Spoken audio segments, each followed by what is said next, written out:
Vamos dar início, então, aos nossos estudos para o Livro dos Espíritos dessa noite. Hoje é dia 21 de setembro de 2022, uma quarta-feira. São 19 horas e 34 minutos na cidade de Jaú. E nós estamos estudando do referido livro, o livro 2, do seu capítulo 3, Retorno da Vida Corpórea à Vida Espiritual. É o item 1, a alma após a morte. A questão é de número 149. Se estiverem todos apostos, aí nós podemos começar os nossos estudos. Muito bem.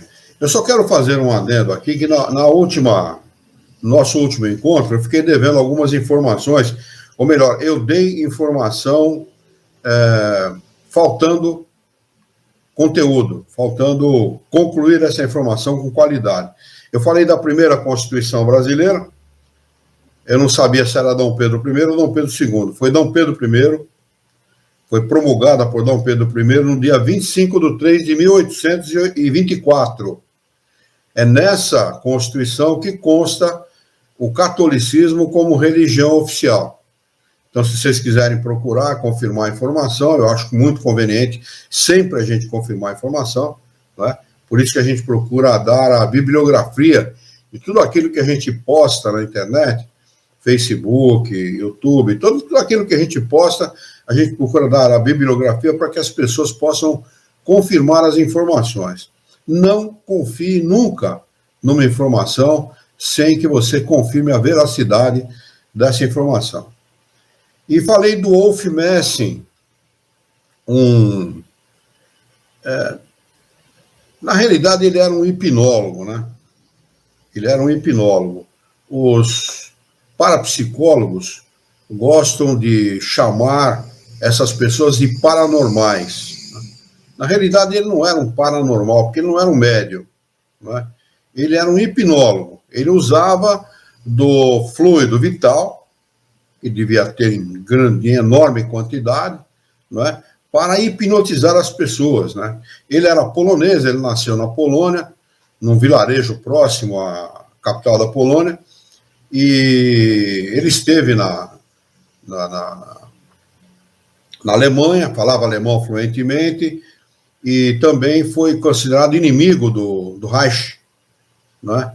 Porque ele tinha a capacidade de ler, ou de adivinhar, ou de entender o pensamento das pessoas. E ele falou, na Alemanha de 1938, mas a guerra começou em setembro de 39, a Segunda Grande Guerra. Em 38 ele falou, ele fez uma previsão, que se a Alemanha atacasse a Rússia, né, eles iriam perder a guerra. Por essa afirmação, Hitler começou a persegui-lo, ele foi obrigado a deixar a Alemanha às pressas e ir para a Rússia, né? E é interessante porque ele vai para a Rússia sem passagem, e é longe, a distância tem que atravessar a Europa toda, e a Europa, depois a Europa, o leste europeu todo, para poder chegar na Rússia, que é um continente enorme, né? Também. E ele vai sem passagem. O sujeito vem cobrar a passagem dele, ele pega qualquer papelzinho do chão e dá na mão do sujeito, e o sujeito aceita aquilo, como ele faz uma sugestão para a pessoa, né? O hipnólogo usa desse subterfúgio, né? Ele sempre está sugerindo, né? O hipnólogo faz uma sugestão para as pessoas e as pessoas se submetem àquela sugestão. O nome dele era Wolf Grigorevich Messing. Se vocês quiserem procurar, o Wolf se escreve com W, W-O-L-F, Messing, M-E-S-S-I-N-G. Tem um nome no meio aí que é Grigorevich Messing. E se vocês forem fazer pesquisa a respeito do Wolf Messing, façam também sobre a Nelia Mikhailova. Nelia Mik se escreve M-I-K, Hailova se escreve H-A-I-L-O-V-A.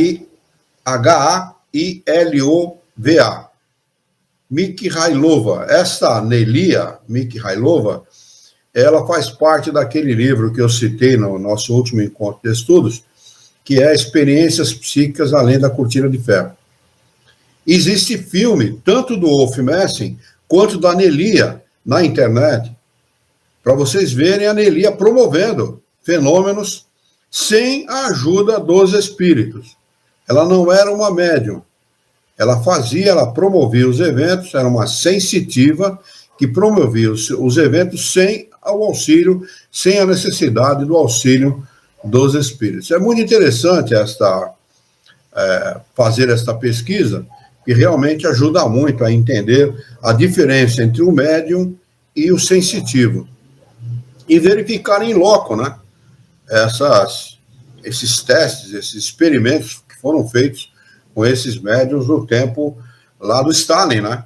E o Wolf Messing aceitou o desafio do Stalin para entrar no Banco Central da Rússia e retirar 100 mil rublos, que era uma quantia exorbitante na época.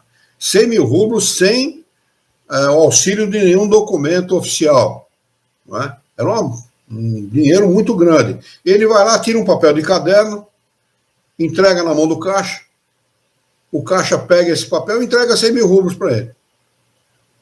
Ele sai do banco, mostra para o Stalin fica estupefato, né, com aquele fato, e ele retorna para dentro do banco, entrega para o caixa, né? O caixa falou, não, mas o dinheiro é seu, né? Você retirou o dinheiro é seu. Ele falou, não, olha o papel que eu te dei. O cara pegou, olhou o papel e caiu desmaiado, né? Então, ele era realmente um hipnólogo com muita capacidade de hipnotizar as pessoas, né? Muito bem.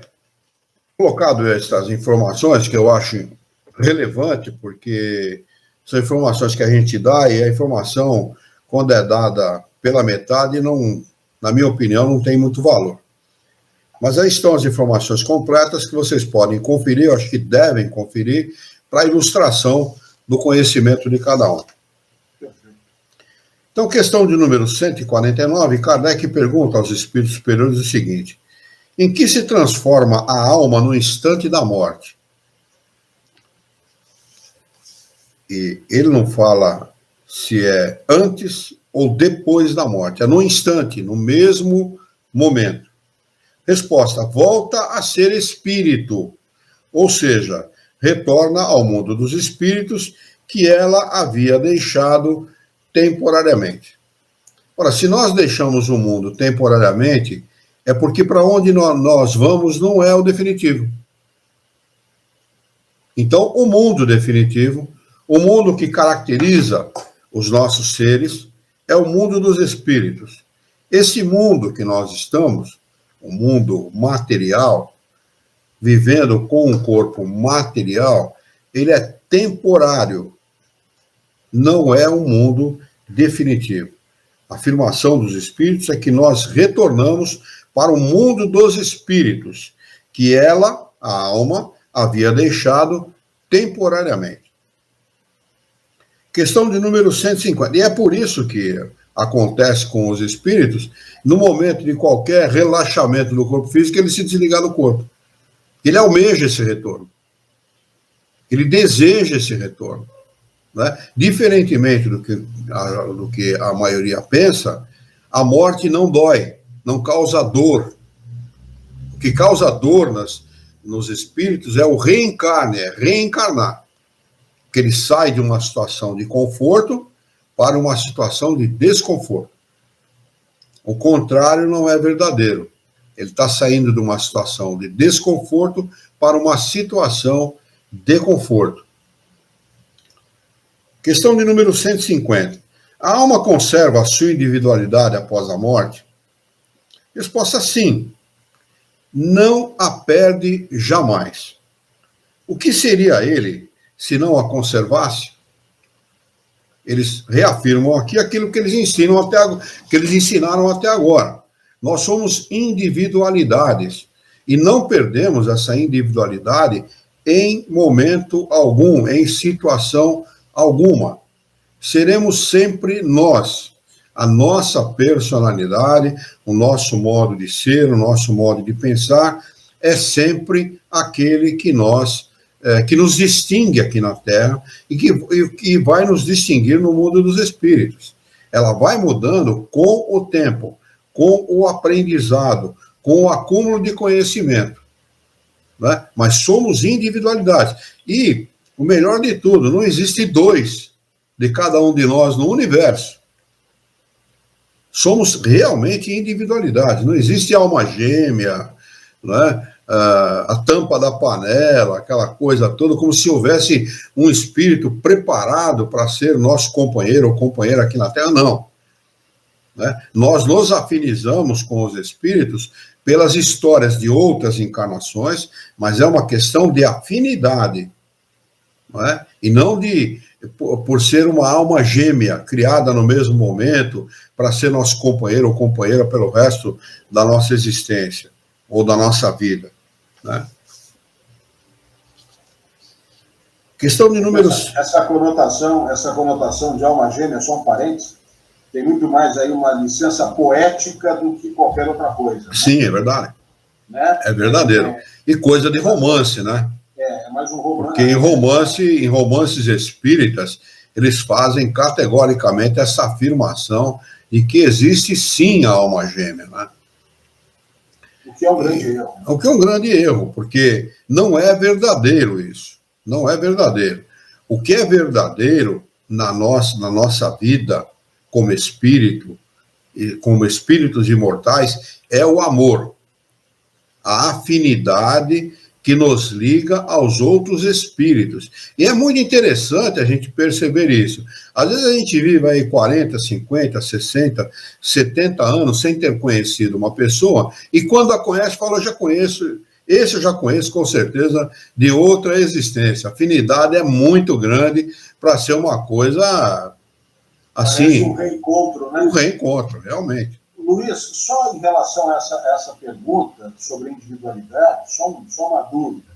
Quando se fala que conserva a individualidade, nós estamos falando que são mantidas pelo espírito, né? A alma que se torna espírito, todas são mantidas ali, são mantidas todas as características conquistadas ou vividas aqui. Sim. Todas as características, ou seja, não, apenas estamos falando de uma mudança de estado, de encarnado para é só isso. Não, mas é conservada todas as características. O espírito, na realidade, nós, os espíritos, somos escravos da nossa maneira de pensar. Somos literalmente escravos da nossa maneira de pensar. É por isso que Jesus recomenda insistentemente que o homem se desvencilhe do materialismo da vida aqui na Terra. É preciso se desvencilhar. Olha, o cachorro não é nosso, o papagaio não é nosso, o esposo não é nosso, a esposa não é nosso, a esposa não é nossa, os filhos não são nossos, o carro não é nosso. Nada que é dessa existência pertence ao homem. Nada, absolutamente nada. Então, o que pertence ao homem? Tudo aquilo que ele adquirir como conhecimento, todo bem que ele houver feito. Isso é propriedade do homem, dos espíritos, nada mais. Não é? Então, por que a gente continua se associando a esses espíritos? Por afinidade, por amor. Porque afinidade não significa necessariamente amor. Os espíritos podem ser afins por desamor também. Pelo ódio, não é? Então, mas o que atrai os espíritos é sempre o amor, não é? Os espíritos podem se associar numa encarnação aqui na Terra por desamor, e é o que mais acontece aqui na Terra. As famílias são grandes laboratórios, onde o homem vem para aprender, nesta experiência laboratorial, vamos dizer assim, a amar. Porque o que existe de rusga, de desentendimento, de desamor, de desatinos dentro de uma família, é uma coisa inimaginável. Inimaginável. Não o pai que matou a esposa e o filho outro dia aí, não sei aonde, acho que São Paulo, no estado de São Paulo, não sei bem aonde, persegue a mulher e acaba assassinando a esposa e o filho na frente de um outro filho e tal. É uma coisa atroz, uma coisa, né, inimaginável. Então, é assim, as famílias, na sua grande maioria, são assim. Não é? Agora, é muito interessante também uma coisa, às vezes se desentendem com muita facilidade uns com os outros. Agora, tenta falar mal, um de fora tenta falar mal de uns dos familiares, para ver o que acontece. Vão que nem abelha em cima do galho. Porque, na realidade, estão aprendendo a se amar. E pelos laços de sangue, aprendem necessariamente a se amar. Às vezes não desenvolvem um laço de amizade tão profundo, mas estão aprendendo, para e passo, a se amarem. Esse é o laboratório da família. Essas são as afinidades que nos trazem a mundos como esse. Nós fizemos coisas equivocadas em outras encarnações e temos que retornar numa encarnação para poder aparar essas arestas. É isso que faz a história da vida dos espíritos, de um modo geral. A nossa história é feita disso. E nós aprendemos, ao longo de uma encarnação, a amar esses seres. Às vezes, um irmão não tem tanta proximidade com outro irmão, por uma questão, às vezes, geográfica, de distância, ou qualquer outra coisa, qualquer outro fator, mas o amor está presente, porque a distância não elimina o amor entre as pessoas. O fato é esse. Então, nós, quando desencarnamos, nós seremos, sim, aquilo que nós somos. Eu vou dar um exemplo prático aqui. Se eu desencarnar agora, nesse momento, eu continuo fazendo o mesmo trabalhinho que eu estou fazendo aqui. Continua fazendo, daqui a pouco você para. Peraí, pô. Alguma coisa não está batendo, alguma coisa não está muito certa. E isso vale para o amor também, né? Vale. Quando você desencarna, você vai continuar amando quem ficou encarnado. Perfeitamente. Não é somente o amor daqui para lá, é da erraticidade para cá também. Né? Também, não tenha dúvida. É por isso que é necessário o desapego. O desapego é necessário nesse momento. Porque se o homem conseguir entender que ele não é proprietário de outra pessoa, ao desencarnar, ele vai ter menos problema.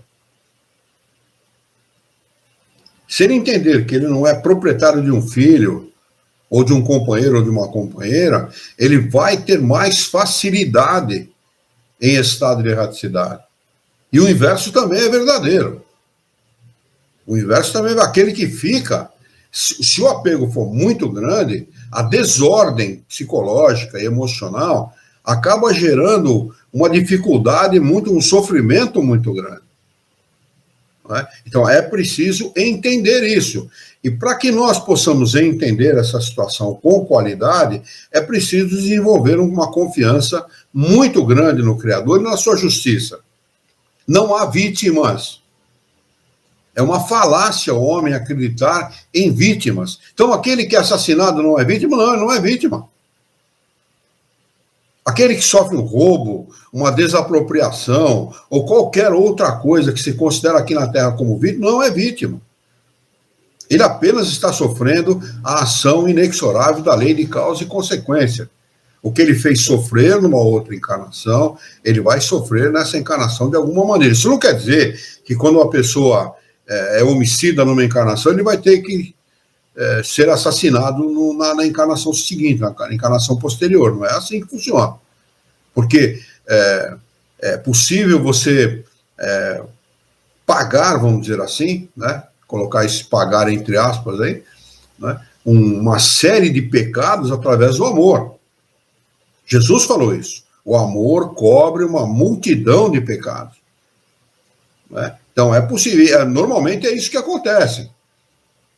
A gente paga ao Criador, as leis do Criador, com amor, com trabalho, com nosso empenho, com a nossa dedicação, as pessoas, a família, aqueles que a gente ama, aqueles que a gente desconhece também, quando a gente procura fazer o bem, a gente paga uma boa parte desses débitos com a lei de Deus. Porque, na maioria das vezes, nós os cometemos por falta de conhecimento. Essa é a grande verdade.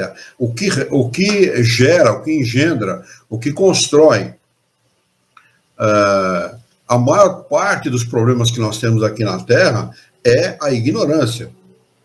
E eu não falo aqui da ignorância no sentido pejorativo do termo, não. É desconhecimento mesmo. Falta de conhecimento. Então, nós somos, sim, herdeiros da nossa maneira de pensar. Por isso que, ao longo, devemos aproveitar a nossa encarnação para mudar essa maneira de pensar, para adquirir conhecimento e desencarnar com qualidade. Vamos lá. Questão de número 150A. Como a alma constata a sua individualidade se não tem mais o corpo material? Uma excelente pergunta de Kardec, né? Como todas elas, mas essa aqui realmente veio bem a calhar, né? Eles respondem: tem um fluido que lhe é próprio, que tira da atmosfera do seu planeta e que representa a aparência da sua última encarnação. 2 pontos, seu perispírito. Então, ao reencarnar em qualquer planeta, o espírito retira das partes constitutivas daquele planeta o material para constituir o seu perispírito. Aquele perispírito é definitivo? Não. Aquele perispírito não. Por quê? Ele vai mudando esse perispírito de conformidade com o planeta que ele encarna, ou reencarna, e vai se tornando cada vez mais sutil, cada vez menos denso, não é? E este perispírito é o que identifica o espírito perante ele mesmo, porque ele tem a aparência da sua última encarnação. Por isso que os espíritos, quando em sonho nós os vemos com aquela aparência que nós conhecemos na sua última encarnação. Ou seja, da mesma forma que ocorre aqui, né? Exatamente, da mesma forma.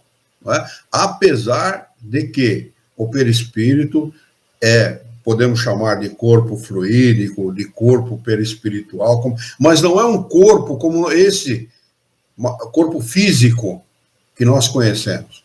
Porque este aprisiona. O perispírito ele só tem uma única função, de permitir ao espírito entrar em contato e manipular a matéria. Então, ele não é um corpo como esse que nós conhecemos. Ele não tem memória, ele não guarda memória, ele não guarda marcas, ele não guarda absolutamente nada.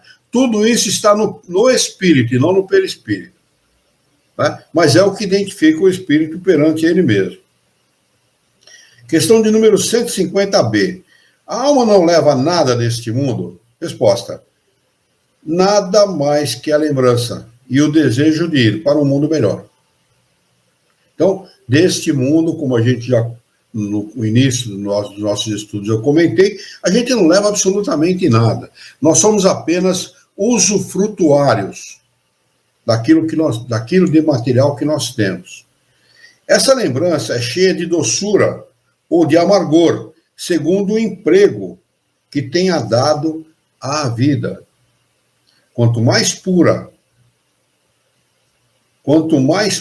para ela for, mais compreenderá a futilidade daquilo que deixou na Terra. A importância que o espírito dá para as coisas materiais depois que desencarna é zero. A verdade é essa. A não ser que seja um espírito atrasado e seja materialista, apegado às coisas materiais. Porque há espíritos que ficam apegados a dinheiro, a fama, a poder, a tudo aquilo que a gente conhece aqui, porque estão apegados pelo pensamento. Por isso que nós somos, eu posso voltar a afirmar, que nós somos herdeiros da nossa maneira de pensar. Eu já entrevistei espíritos em trabalho de doutrinação, não é? Espíritos para mim, olha, eu tenho uma caixa cheia de ouro. Ah, você tem essa caixa cheia de ouro? Tenho. Então, pega lá a sua caixa cheia de ouro. Pergunta, está aqui, ó, a caixa cheia de ouro está aqui. Fez o gesto com a mão. Falei, agora olha dentro da sua caixa cheia de ouro. Pô, não tem nada. Sumiu o meu ouro, tiraram o meu ouro daqui. Roubaram o meu ouro. Falei, não, quem ajudou você a pegar essa caixa cheia de ouro, lá onde você escondia, foi essa pessoa que está do seu lado. Você está vendo essa pessoa? Converse com ela, que ela vai dizer para você onde é que está o seu ouro. Na realidade, a gente está tentando mostrar para o espírito que seu espírito guia está ao lado dele, que pode ajudar a entender melhor uma situação. Houve, em 2000, mais ou menos, quando eu fui presidente de um centro espírita aqui em Jaú, eu fui chamado nessa casa. Havia uma casa aqui no bairro aqui de Jaú, um bairro popular aqui de Jaú, que havia um fenômeno de pegava fogo em determinados lugares da casa. Né? Pegava fogo em roupa, pegava fogo em colchão, num canto da casa e tal. Pegava fogo. Na realidade, havia um material de efeito físico, né? Na casa eles eram evangélicos. Olha a dificuldade para as pessoas entenderem uma situação como essa. Né? Eu fui chamado, eu verifiquei em loco o problema, né? Estava fácil de entender, era um espírito que estava ali, promovendo esses fenômenos para assustar a família, tanto que a família depois, a casa era alugada, deram um jeito de sair rapidamente da casa, apesar que o problema não estava só na casa, mas estava também com o médium de efeitos físicos que existia dentro da família. Eu não consegui identificar o médium, mas tinha um médium ali de efeitos físicos. Né? Depois nós entrevistamos esse espírito, falou, não, os terrenos ali são todos meus, é propriedade minha, esse pessoal está invadindo o que é meu, está invadindo a minha propriedade. Quer dizer, um desencarnado que imaginava, embora desencarnado, que ele continuava encarnado e proprietário daquelas terras. Né? Então nós somos herdeiros realmente da nossa maneira de pensar. Né? Isso é tão intrincado,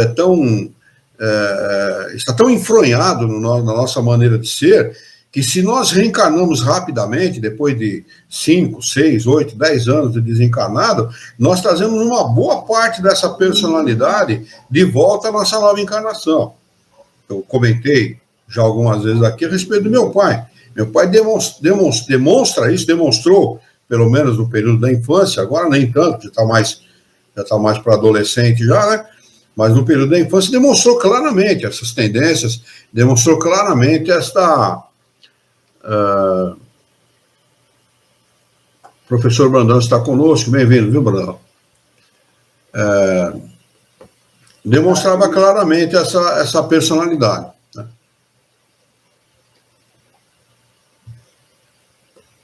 Muito bem. Vamos lá, então, à questão de número 151. Que pensar da opinião de que a alma após a morte retorna ao todo universal? Resposta: o conjunto dos espíritos não constitui um todo? Quando estás numa assembleia, fazes parte da mesma, e não obstante, conservas a tua individualidade. Questão de número 152. Então não existe um todo, não, né? Os espíritos são sempre individualidade. Questão de número 152. Que prova podemos ter da individualidade da alma após a morte? Resposta: não tendes esta prova pelas comunicações que obtendes? Se não estiverdes cegos, vereis. E se não estiverdes surdos, ouvireis. Pois frequentemente uma voz fala e vos revela a existência de um ser que está ao vosso redor. Então não precisa comunicar-se efetivamente, não precisa haver a manifestação, né, patente, como a gente costuma dizer. Apenas o fato de um ser desencarnado estar próximo de nós já é suficiente para nós percebermos a presença desse ser. É muito comum isso. E as pessoas sentem isso, né? Mesmo não sendo espíritas, mesmo não estudando a doutrina dos espíritos, as pessoas sentem a presença. Muita gente se dirigiu a mim ao longo da minha vida aí dentro da doutrina dos espíritos, e assim: olha, meu pai desencarnou, não, morreu, né? As pessoas não usam esse termo, apenas nós espíritas usamos esse termo. Meu pai morreu já há 2, 3 anos e eu sinto a presença dele, meu marido sente, meus filhos sentem, ele volta e meia ele está em casa, a gente ouve um barulho que a gente desconhece. Então é muito comum esses fenômenos dentro das famílias, né? Dentro dos lares. Muitas vezes as pessoas não revelam para não serem tomadas aí por malucos, né? Ou para não sofrerem nenhum assédio da sociedade em relação a isso, né? Kardec faz aqui uma explicação, um acréscimo de explicação a essa resposta, que é a seguinte: os que pensam que a alma, com a morte, volta ao todo universal, estarão errados, se por isso entenderem que ela perde a sua individualidade, como uma gota d'água que caísse no oceano.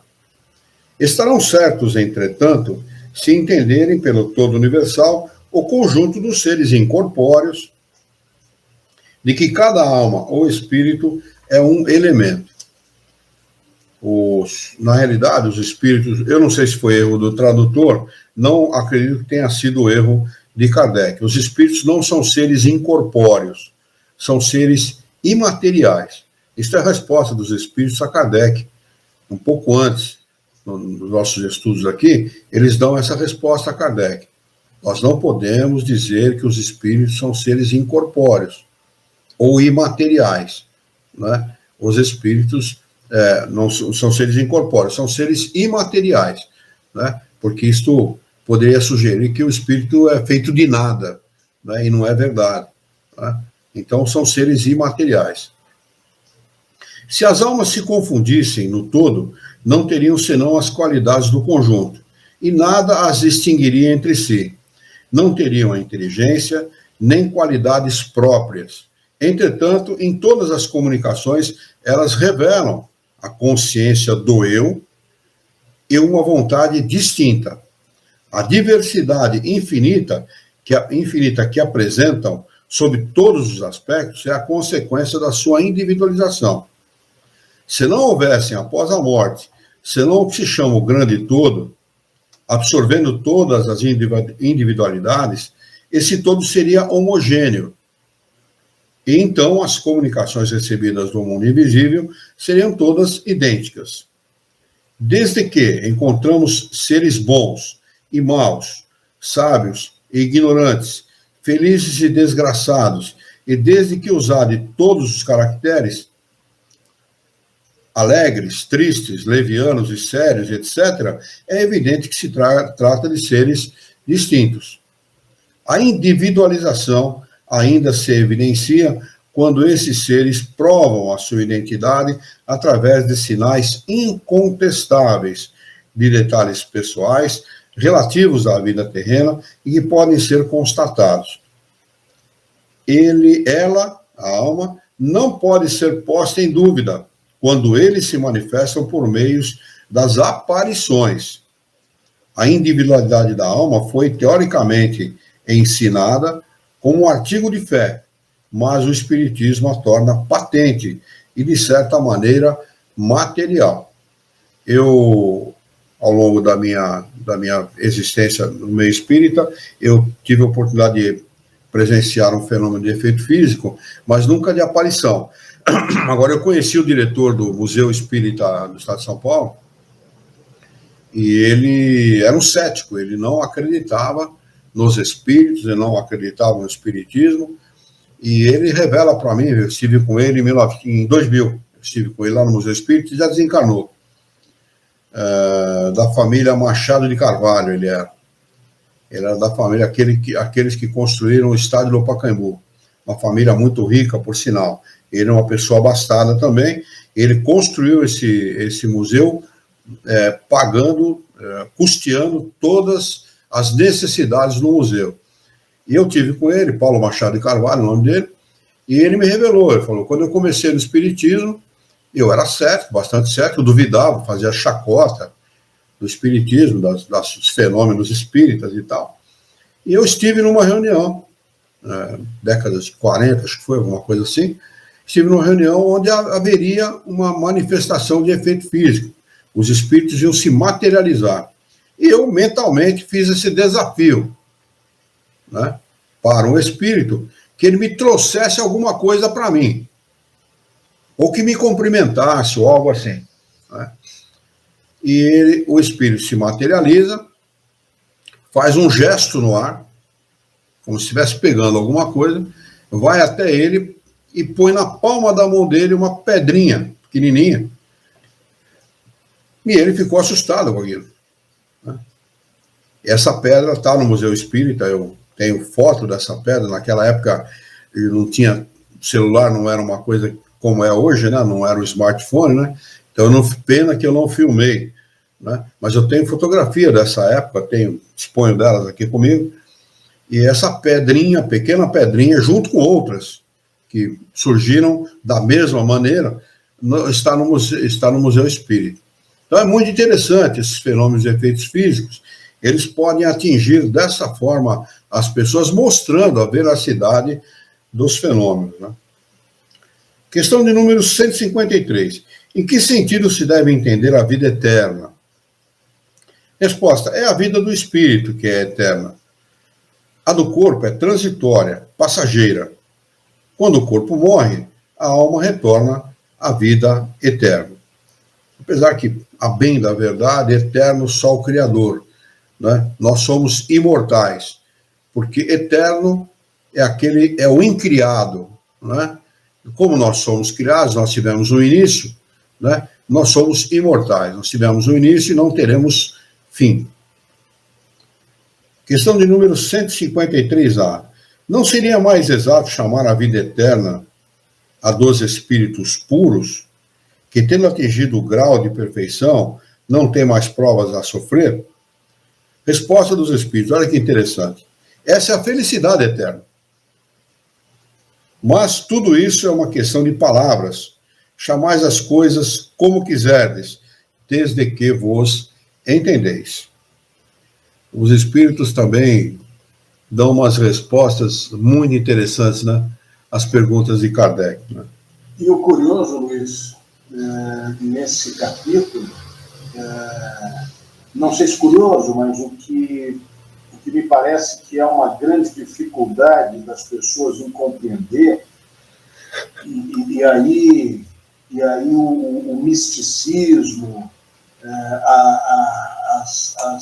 as opiniões de pessoas relativas à paranormalidade, de que existem coisas paranormais no espiritismo, toda essa confusão de informações pela própria ignorância, né, que chegam até as pessoas em relação ao espiritismo, em relação a como as coisas realmente funcionam. O que eu quero dizer com isso?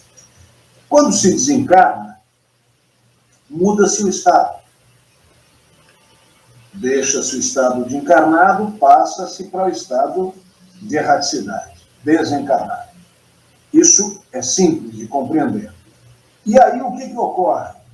Tudo continua absolutamente... Vamos lá, talvez você compreenda, não sei se as pessoas vão compreender o que eu quero dizer, mas tudo continua absolutamente igual, no sentido de compreensão do desencarnado em relação aos encarnados. Eles continuam tentando, eles estão entre nós, eles continuam tentando se comunicar, muitos conseguem, muitos questionam, né? Acredito eu que, inclusive, em reuniões mediúnicas, muitos chegam e dizem para os médiuns: mas escuta, eu estou na minha casa, eu tento falar com o meu filho, com a minha mãe, com a minha esposa, com o meu marido, eles não me respondem. Ou seja, a tentativa a circunstância na concepção do desencarnado é a mesma. Claro, quando eu falo a mesma, existem circunstâncias que diferem, mas, de um modo geral, a vida continua. Estou errado nessa colocação? Não, a colocação ela é perfeita em termos. É assim, olha, o espírito, ele permanece com a mesma personalidade. A personalidade dele não muda. Você está se referindo a um espírito ainda muito materializado. Isso. Não é? Isso. E há espíritos de todas as, vamos dizer assim, de todos as qualidades, vamos dizer assim, de evolução, desde os espíritos puros até esses mais materializados. O espírito materializado, é aquele que não perdeu ainda um grau de materialidade tão grande que não o permite se compreender, se entender, se identificar como espírito. Nós poderíamos dizer que é a grande maioria, ou não? Não é a grande maioria, não. No nosso mundo, não. No nosso mundo, não, porque nós temos a possibilidade de ficar em estado de erraticidade. Isso não é por acaso. Isso não é por acaso. Já no mundo primitivo, por exemplo, o estado de erraticidade é muito curto. É interessante, no mundo primitivo é muito curto e nos mundos superiores é muito curto também. No mundo primitivo é muito curto porque eles têm que estar constantemente em estado com a matéria, em contato com a matéria, desculpe, para poder desenvolver a sua inteligência. No mundo primitivo. Nosso mundo é um mundo intermediário entre o mundo primitivo e o mundo feliz. Nós temos aí um mundo de regeneração, que é um mundo de descanso, como os espíritos chamam, né? Mas, na realidade, o nosso objetivo é o mundo feliz. Vamos fazer uma passagem pelo mundo de regeneração com o propósito de passar para o mundo feliz. Então, é assim, no mundo primitivo, eles ficam muito tempo, quase nada, em estado de erraticidade. Reencarnam rapidamente para poder desenvolver a sua inteligência. No nosso mundo, que é um mundo de transição, o espírito fica o máximo possível em contato com a carne para desenvolver a inteligência e a moralidade, e em estado de erraticidade com o mesmo propósito. Já no mundo superior, no mundo feliz, eles ficam muito pouco tempo em estado de erraticidade. Eles ficam muito mais tempo encarnados. Assim que em Júpiter, por exemplo, segundo as pesquisas de Kardec, os espíritos vivem 700, 800 anos. Mas aí com o propósito de desenvolver a moralidade. No mundo primitivo, desenvolver a intelectualidade. No mundo superior, desenvolver a moralidade. Tanto que a tarefa deles é sair deste mundo, Júpiter, por exemplo, que é o caso da pesquisa de Kardec, e vir a mundos como o nosso, inspirar o bem. Então, eles desenvolvem a moralidade, vamos para o bom entendimento, não é assim lá, mas para o bom entendimento, 24 horas por dia. Mas só para ver se eu entendi, então, no nosso mundo, que é transitório, os que desencarnam, os nossos entes que desencarnam, eles não são, na sua maioria, então, materialistas? Não é que não são materialistas. Eles entendem, na sua maioria, depois de algum tempo, depois de ficar algum tempo num estado de confusão, e, segundo Kardec, isso dura aproximadamente 10 a 15 dias, aproximadamente, tá? Porque ele entrevistou milhares de espíritos, tá? Quando Kardec dá essa informação, ele dá essa informação com consciência daquilo que ele está falando. É fruto de pesquisa, é ciência, né? Então, o espírito fica nesse estado de confusão por 10, 15 dias, depois ele se dá conta de que ele está em estado de erraticidade, e ele vai ficar numa situação confortável, desconfortável, segundo o que ele fez na sua última encarnação. Pode ser um estado de sofrimento, isto é didático, é com o propósito de ensinar, e pode ser um estado de felicidade, onde ele vai utilizar desse tempo para aprender outras ciências, para desenvolver ainda mais a sua intelectualidade e a sua moralidade, para poder reencarnar ou no mesmo mundo ou num outro mundo, numa encarnação onde ele vai progredir mais ainda. Agora, esses espíritos que ficam em estado de erraticidade, sofrendo, eles têm que aprender uma coisa só. O objetivo dessa situação eu estou falando deste caso específico, deixar de ser orgulhoso, dobrar-se à evidência da existência de um ser superior. Ficam 500, 600, 1000 anos nessa situação, até lembrar-se de Deus e pedir perdão a Deus. Os espíritos ensinam isso. A partir do momento que o espírito pede, dirige-se a Deus com humildade, verdadeiramente humilde, e pede perdão ao Criador, imediatamente os bons espíritos se aproximam dele e começam a ajudá-lo a entender a sua realidade e o porquê tudo aquilo ocorreu na sua vida. Não é mais existência, ele não está mais encarnado. É vida agora.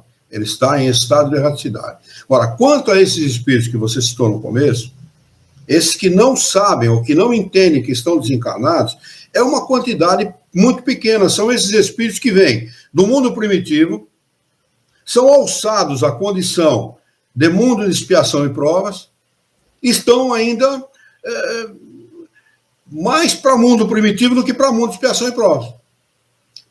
Para aqueles que vivem no mundo, nos mundos primitivos, estar no mundo como o nosso é estar no céu. Não sei se você já leu isso dentro dos ensinamentos espíritas. Eles consideram o céu estar no nosso mundo. Os animais os consideram deuses. Olha que interessante. Não é? Que esses espíritos, normalmente, quando desencarnam, esses que vêm de um mundo primitivo, eles acabam voltando, né, para os mundos primitivos. Não necessariamente, porque se eles foram alçados à condição de um mundo de expiação e provas, é porque eles já têm condição de estar por aqui. Fazem estreporias mil, né? Okay. Fazem estreporias mil, aí fazem cada coisa, cometem cada absurdo que é inconcebível, mas faz parte do nosso mundo. Porque o propósito da encarnação dos espíritos nos mundos é, no convívio social, na vida de relação, nós sermos professores e alunos ao mesmo tempo. Nós ensinamos aqueles que estão mais atrasados do que nós e aprendemos com aqueles que são superiores a nós. Esse é o propósito da vida de relação e é uma necessidade de todos nós, indistintamente. Não há aqueles que são muito sábios e não têm nada para aprender. No nosso mundo, não. E nem existem aqueles que são muito humildes que não têm nada para ensinar. Nós aprendemos lições valiosíssimas com pessoas que nós consideramos humildes. Né? Então, o propósito do nosso mundo é esse. E existe também uma coisa que nós devemos sempre levar em consideração, chamada transmigração das almas. A transmigração das almas propõe o seguinte: aqueles espíritos que estão em condição de serem alçados para o nosso mundo, vêm para o nosso mundo, e aqueles que estão em condição de ir para mundos melhores, desencarnam no nosso mundo e vão para outros planetas. Às vezes, esses desencarnes são coletivos. Lembra do último episódio, por exemplo, no Japão, que houve aquele tsunami no Japão, que desencarnaram milhares de pessoas, e também num país aqui da América Latina, não lembro qual, acho que no Haiti, se eu não me engano, houve um terremoto muito grande, que desencarnou milhares de pessoas. Não é? Esses fenômenos, eles têm esse propósito. Desencarnam um grupo grande de pessoas, de espíritos, desencarnam, eles são levados para o mundo que lhes é próprio, e no lugar deles vem um outro grupo de espíritos, ou melhores, ou piores do que eles, com o propósito de aprender ou de ensinar. Esse processo é um processo constante em todos os planetas, inclusive no nosso. Então, essa questão dos espíritos materializados, que não entendem que estão desencarnados, não é maioria, não. Tanto que no livro dos médiuns, ele entrevista espíritos atrasados, espíritos impuros, imperfeitos, espíritos de média evolução e espíritos felizes.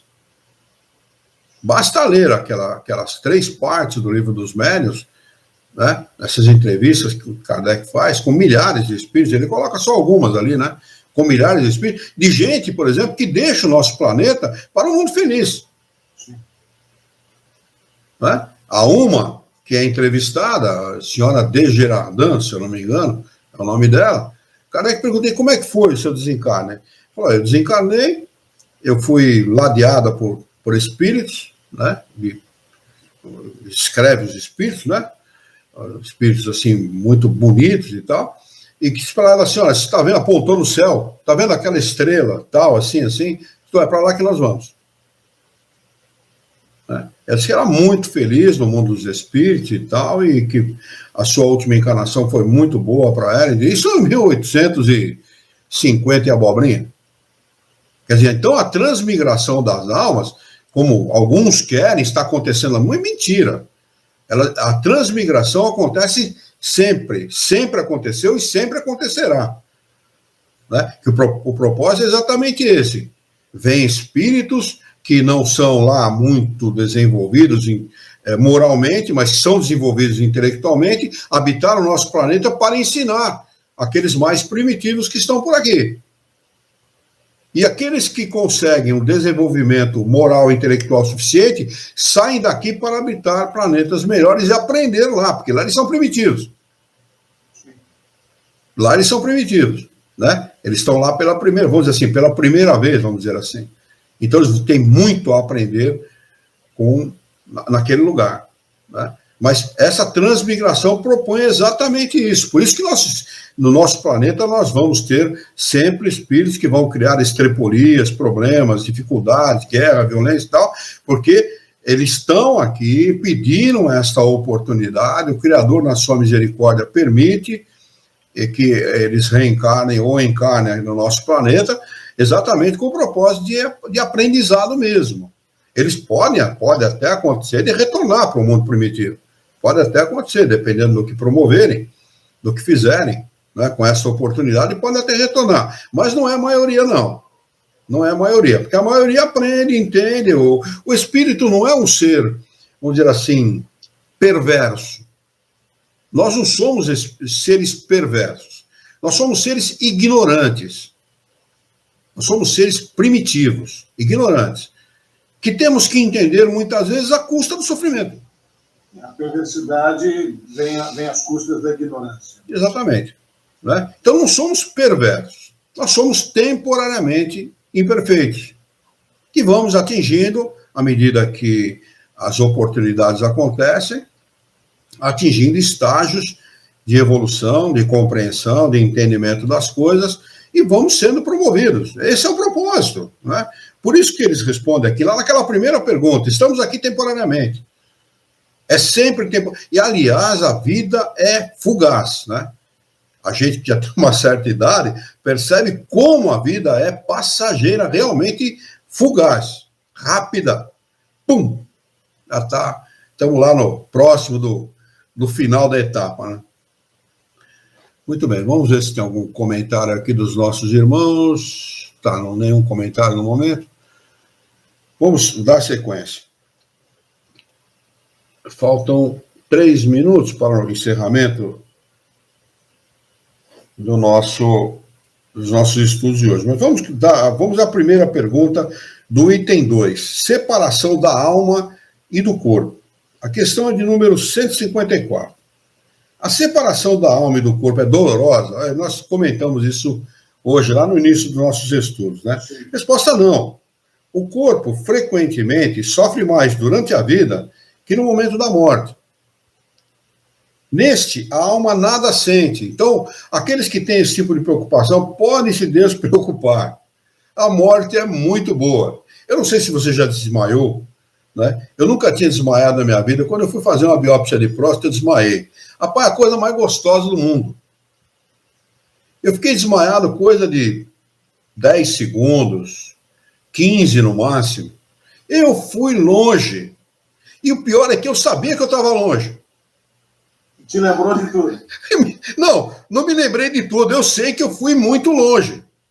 Meu espírito foi muito longe. É muito interessante esse fenômeno. Porque eu estava no banheiro, atrás de mim tinha um lavatório, eu estava urinando. Daqui a pouco eu estava vendo o lavatório por baixo. Falei, o que eu estou fazendo aqui?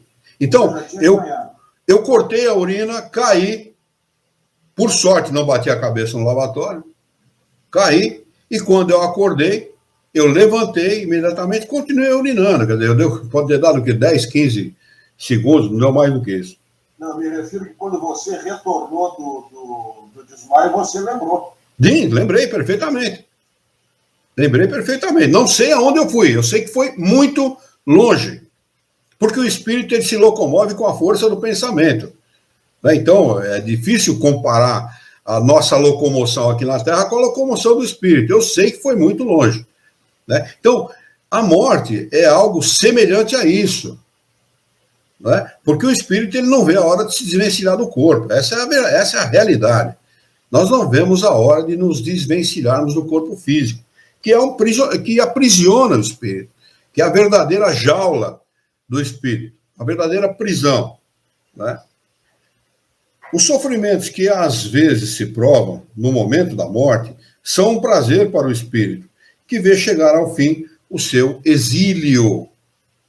Nós estamos num verdadeiro exílio, porque nós não estamos na nosso verdadeiro mundo, vamos dizer assim. Nós estamos num mundo que é totalmente irregular para nós, vamos dizer assim. É um acidente de percurso, é um incidente, é algo fora da normalidade, não é? Kardec acrescenta a seguinte explicação. No momento natural, na morte natural, que se verifica pelo esgotamento da vitalidade orgânica, em consequência da idade, o homem deixa a vida sem perceber. É uma lâmpada que se apaga por falta de energia. Ele está falando especificamente na morte natural, não da morte por acidente ou por outros meios, por assassinato, por exemplo, que é diferente. Aí o homem perde a vida em plena vitalidade. São duas situações completamente diferentes. Não é? E isto causa realmente um desarranjo muito grande, um dissabor muito grande e um sofrimento muito grande para o espírito, não para o corpo, para o espírito. Né? Mas na morte natural deve ser a coisa mais gostosa e agradável que existe. Né? Vamos marcar aqui a de número 155 para nós retomarmos na próxima quarta-feira, questão de número 155. Do Livro dos Espíritos, para nós retomarmos na próxima quarta-feira. Luiz, antes de você encerrar com a prece, só queria te fazer uma pergunta. Se você achar que ela será muito extensa para responder, podemos jogar para a semana que vem. Pois não. Mas sobre essa última colocação que você fez, quando da morte natural, o espírito, a partir deste momento, ele se reconhece já em erraticidade, né? Ou logo após o período de perturbação, enfim, quando ele passa a se reconhecer no estado, ele lamenta a sua partida, o seu desencarne, ele se entristece, ele se desespera. É meio complexo isso, não? Não, ele não lamenta, não. Ele agradece, o acontecimento. Porque ele está retornando, ele estava exilado, ele era prisioneiro de um corpo e está voltando à normalidade. O que normalmente acontece é que esse espírito pede para ficar ali com os parentes, com os queridos, com os amados, durante algum tempo, vamos dizer assim, uma fase de adaptação, vamos dizer assim, à vida espiritual, né? E fica ali cuidando da problemática humana, né? Das dificuldades que os encarnados estão sentindo, a tristeza que eles estão sentindo, os filhos, o marido, a esposa e tal, e depois de um tempo ele vai cuidar da própria vida. Ele vai cuidar dos seus interesses, porque é assim que funciona, não é por egoísmo, né? Mas por necessidade. A vida, ela continua, é uma máquina que não para. A evolução é uma lei, o progresso espiritual é uma lei. E ele continua, ele permanece. E o espírito tem que dar conta dessa sua necessidade. Então, o que ele tem que fazer? Ele vai começar um processo através do qual ele vai programar uma nova encarnação, não é? E à medida das possibilidades, assim, tem um tempinho, vamos lá em casa. Vou lá ver como é que o pessoal está, vou dar um abraço no pessoal, né? Vou dar um abraço nos meus filhos, vou dar um abraço na minha esposa, no meu esposo, vou dar um abraço na minha mãe, no meu pai, em quem ficou, nos meus irmãos e tal. E é assim que funciona. Sempre que ele tiver permissão, ele vai dar um jeito de voltar. Sempre que ele puder. Sempre que ele puder. Sempre que ele puder, ele vai fazer isso com certeza. Uma vez, eu vou contar uma passagem rapidamente para vocês aqui, foi muito interessante. A tia Helena, que na realidade era minha tia-avó, tia da minha mãe, chamava-se Madalena, mas ela não gostava do nome dela. Ela tinha um certo preconceito com o nome dela. Não sei se pela questão bíblica, sei lá o quê, mas ela tinha um certo preconceito. Então a gente chamava de tia Helena. Eu fui saber que o nome era Madalena depois de muitos anos. E a tia Helena, ela me iniciou no espiritismo, né?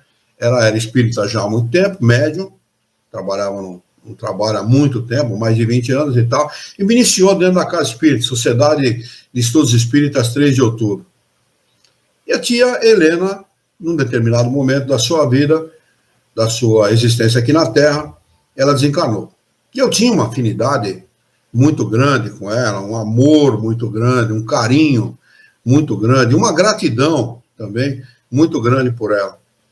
E um dia, mudei para Jaú, estou no centro espírita e o diretor do trabalho me pede que eu faça a prece de encerramento do trabalho.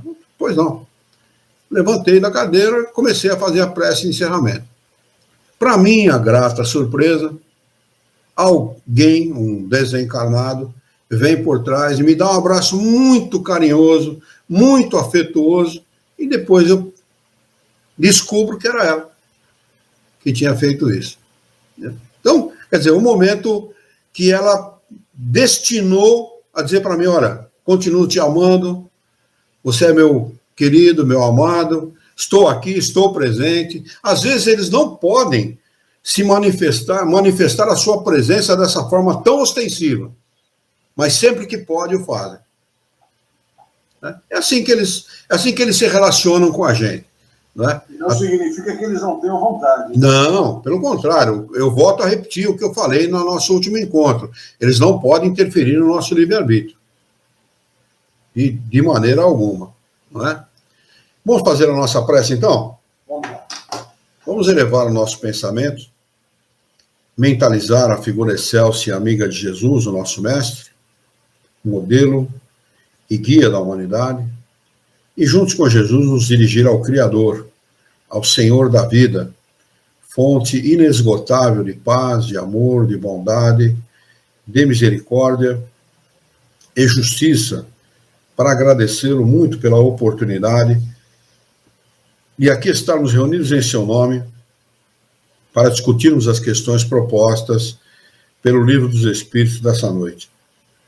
Queira o vosso amor, que tenhamos bom ânimo, coragem, ideias renovadas, alegria de viver e muito entusiasmo, para que nós possamos trabalhar, sermos úteis à sociedade em que vivemos e, desta forma, dignificar a vida. Auxilia-nos ainda, Senhor, dá-nos a coragem necessária para que nós possamos orientar a própria existência por um profundo e sincero respeito pelo nosso próximo. Em teu nome, em nome de Jesus, em nome dos bons espíritos, em nome do nosso diretor espiritual e de sua equipe, nós declaramos encerrado o nosso encontro de estudos dessa noite, e que assim seja.